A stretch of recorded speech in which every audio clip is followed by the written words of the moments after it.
Madame la ministre, Monsieur le Président, je souhaitais donner comme axe de mon intervention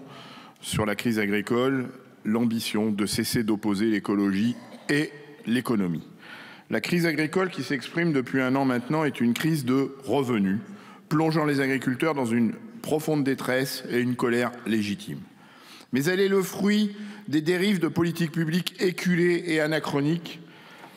faisant de cette séquence une crise structurelle et non plus conjoncturelle, menaçant la pérennité des fermes, mais aussi la souveraineté alimentaire. Nous sommes donc tous concernés. Ce qui menace cette souveraineté alimentaire, et donc directement le revenu des agriculteurs, ce n'est pas des normes ou des suppressions de pesticides, mais le dérèglement climatique, comme l'illustre encore récemment à Mayotte le cyclone, mais aussi les récurrences sans précédent d'épisodes météorologiques extrêmes, de sécheresse, de canicules, d'inondations, l'effondrement de la biodiversité rendant vulnérables les productions agricoles aux risques sanitaires et une concurrence entre eux de tous les paysans de la planète via des accords de libre-échange. Sur le dérèglement climatique et l'effondrement de la biodiversité, incontournable pour durablement espérer la souveraineté alimentaire, l'agriculture dépendante des pesticides et des engrais de synthèse accélérant ce dérèglement climatique et cet effondrement est en partie le problème, mais l'agroécologie peut devenir la solution en permettant à l'agriculture de se réinventer autour des vertus de l'agronomie. Les accords de libre-échange fragilisent, précarisent les agriculteurs, ici et là-bas, mais aussi les mangeurs et leur santé, se retrouvant à consommer de la nourriture aux standards de production douteux, accélérant le phénomène de dérèglement climatique et d'effondrement de la biodiversité en raison de la spécialisation de zones de la planète, télescopant les éléments fondamentaux élémentaires de l'agronomie, comme par exemple la rotation des cultures. Face à ces constats et cet état des lieux, un chemin est possible et les réglementations et les politiques publiques seront déterminantes. La référence à l'agronomie nous éloigne du recours aux pesticides et aux engrais de synthèse, œuvre dans le sens d'un climat et d'une biodiversité préservée, mais contribue aussi à des réductions significatives de coûts de production qui grèvent le revenu des agriculteurs. Sortir de la spécialisation des zones de production,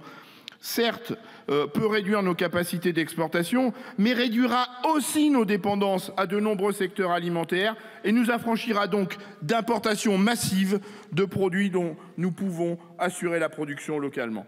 Nous devons donc structurellement modifier nos politiques publiques.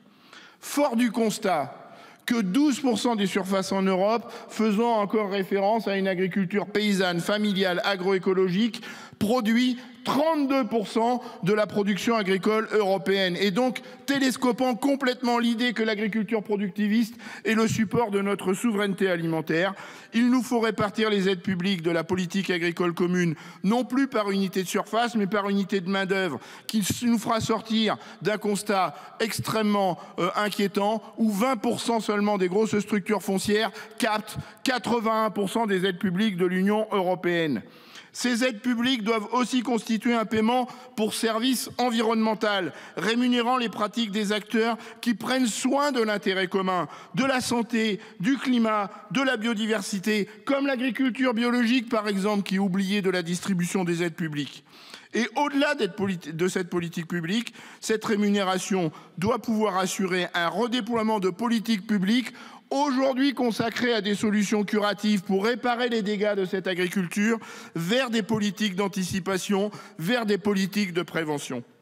Sur les aides publiques, si les aides publiques constituent une part légitime du revenu des agriculteurs, mais encore et surtout un filet de sécurité pour les revenus agricoles incertains dans cette situation de cours mondiaux volatiles. Nous devons ne pas négliger les outils de construction de prix rémunérateurs pour les agriculteurs. Et cette volonté exigera également le retour d'outils de régulation des volumes hier balayés par des logiques ultralibérales ayant mis en péril les paysans du Nord comme les paysans du Sud, frappés de plein fouet par du dumping économique que constituent ces approches, oubliant que se nourrir est un besoin primaire, ne pouvant pas être l'otage de cyniques démarches spéculatives. Nous ne pouvons donc plus la main sur le cœur, se revendiquer solidaire des agriculteurs et différer encore davantage ces urgentes transformations des politiques publiques, tout en se réfugiant dans l'insatisfaction de mise en place de réponses cosmétiques ne constituent en réalité que des pansements sur une jambe de bois et donc des fuites en avant dont nous serons tous les victimes à plus ou moins brève échéance. Je vous remercie de votre attention. Merci, cher collègue.